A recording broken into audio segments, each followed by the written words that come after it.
This is Good Morning Suncoast. We're here for you.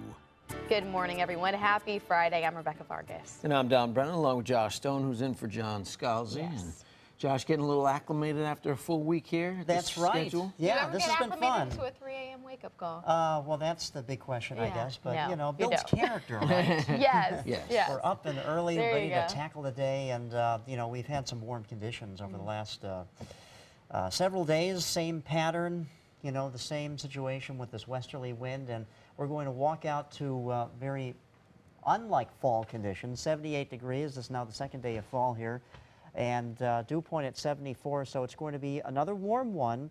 And as far as our radar goes, there's a few isolated showers in the Gulf of Mexico, but again, those are going to be contained today because of dry air aloft. Basically, we have the same forecast as what we experienced yesterday, with highs topping out in the low 90s. Now the heat index is going to be even warmer than that, so we'll show you that in just a few moments. But as far as what we can expect for the upcoming weekend, we'll break it down for you coming up a little bit later.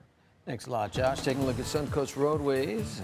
Everything is looking good in Manatee County. The bridges from Palmetto into downtown Bradenton are moving along, as are 75, 301, and 41.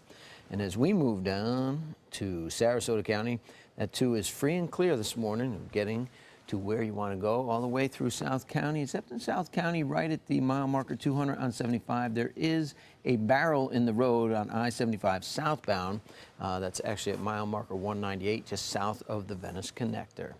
On top of our news this morning, some Sarasota residents are trying to keep high-rise developments from taking over downtown. Yeah, the opposition comes following the construction of the View condominium, or some say lack of view. ABC 7's Ray Collins has the story.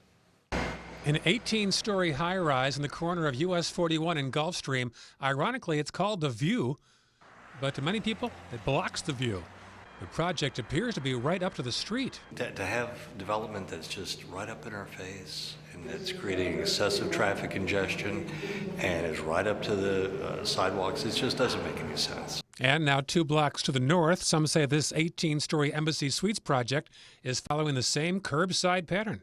It's time for the city to stop business as usual. And that's why all these people filled a Selby Library meeting room Thursday night. Organizers have formed a committee called STOP.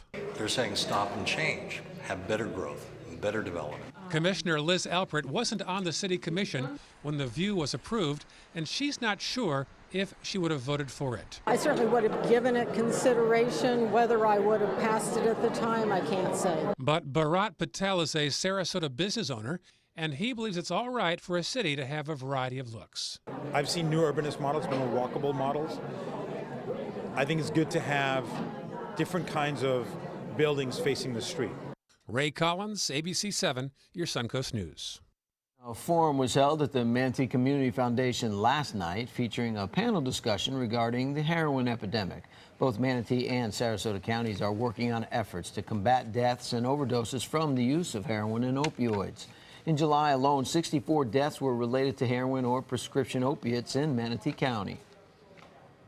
What we need to do is look at treatment. For instance, people that are overdosing, if we could get those people that are overdosing and have been given Narcan, say, in the emergency room or by first responders, if we can get them into treatment, that would get them on the treatment road and would be helpful to them and improve the quality of life for the community in general.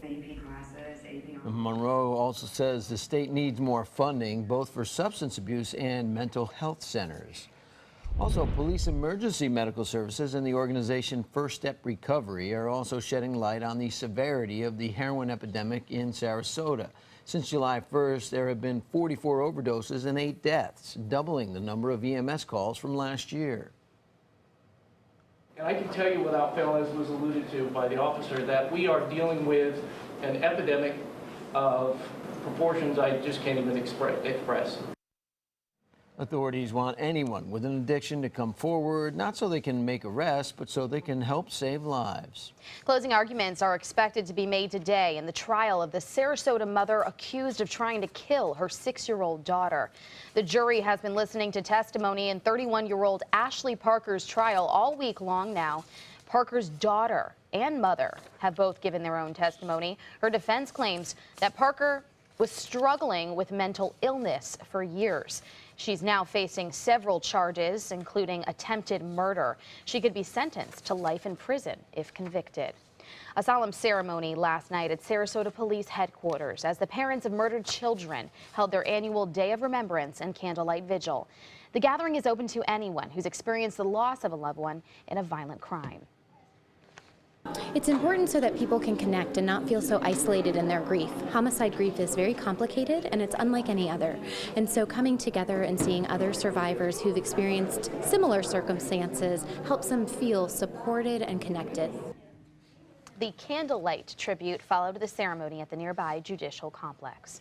Bradenton's police chief is calling claims by a former deputy chief reckless as an internal investigation is underway into possible evidence theft.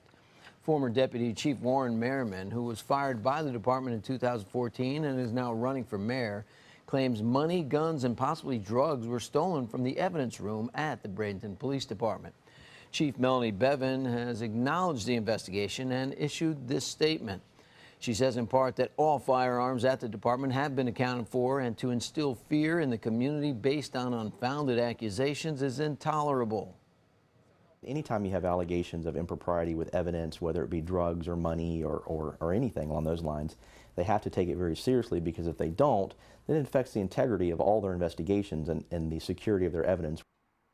Bevan says details of the investigation will be released once it's complete.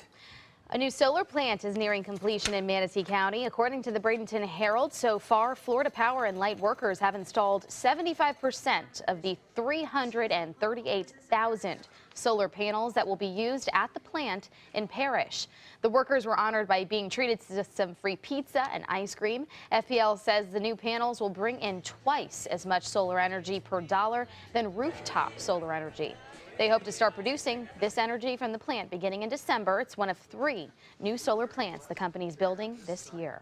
In Northport, an argument over a public swimming pool takes over last night's City Commission meeting to approve the new budget. Commissioners are proposing changing a plan to build a new 50-meter pool at the Butler Park instead of renovating the 25-meter pool at Dallas White Park. Those in support of the change say it would be quicker and would help with impact fees. But those against it argue it would cost double the already $2.3 million that's been set aside for the Dallas White Pool. The topic is up for discussion again at a workshop next Thursday. Meanwhile, the commission did approve the $126 million budget for this fiscal year with a millage rate of 3.4. The Conservation Foundation of the Gulf Coast is getting very close to buying a 5,000-acre piece of land in Northport. The Orange Hammock Ranch is currently undeveloped, and the foundation wants to buy the land for $20 million to ensure it stays that way. But the current owner's deadline is fast approaching, and the foundation needs to have its funding lined up. The owners are giving us some clues that they are willing to extend if we show significant movement. And those 2 words are a little bit vague. Now the deadline is October the 4th. And some encouraging news for Suncoast workers. Sarasota's median household income is at $53,698. That's higher than Tampa, which is an average household income of $49,000. Miami's at $50,000 and Orlando at $51,000. Sarasota County Economic Development Corporation officials say small businesses are helping increase the average household salary here on the Suncoast. We have a lot of great local companies here who are growing and are paying very high wages.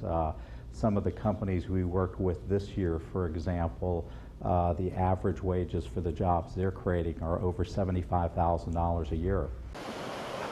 Tourism is a major driving force for areas like Orlando, Miami, and Sarasota, but the main source of jobs in that field tend to be entry-level positions, which pay less. And fishermen from all over the country will be in Cortez this weekend for the annual Suncoast Spearfishing Challenge. The winners will be chosen by the species of fish they catch and the points per pound on the scale. This year, proceeds from the challenge will go to Operation Second Chance, which is a nonprofit that serves wounded veterans. The event starts this morning at the Seafood Shack Restaurant and Marina in Cortez. Weigh-ins start at 10:30. It ends Sunday, and it's free entry for vets and emergency personnel. It may not feel like fall, but this weekend the Westfield Sarasota Square Mall will be celebrating Oktoberfest already. Yeah, that sounds like a fun celebration. You maybe have already seen the tents if you've driven by on 41. The Gulf Coast Oktoberfest, it is being sponsored by Geyer's Sausage Kitchen. The event will feature German and American food, beer, German music, costume, and dance contests. And vendors, of course. Oktoberfest will run from 11 a.m. to 8 p.m. today and tomorrow in the south lot of the mall. I already have my heater hosing ready to go. Yeah? Yeah, I'm dancing up a storm. It'll be a lot of fun. Dancing up a storm. Speaking my language. Please don't tell me There we there's go. going to be a storm. No, I don't think good. so. I think we're going to be fine with any sort of festivals outside or even Friday night. Football. That's right. I was going to ask. I was going to save it for a little bit later because I always ask every Friday. But yeah, we're going to be good. So we'll talk all about in just a few minutes. Okay, great. Also coming up on Good Morning Suncoast, Mosaic now facing legal trouble. We'll have the latest on that.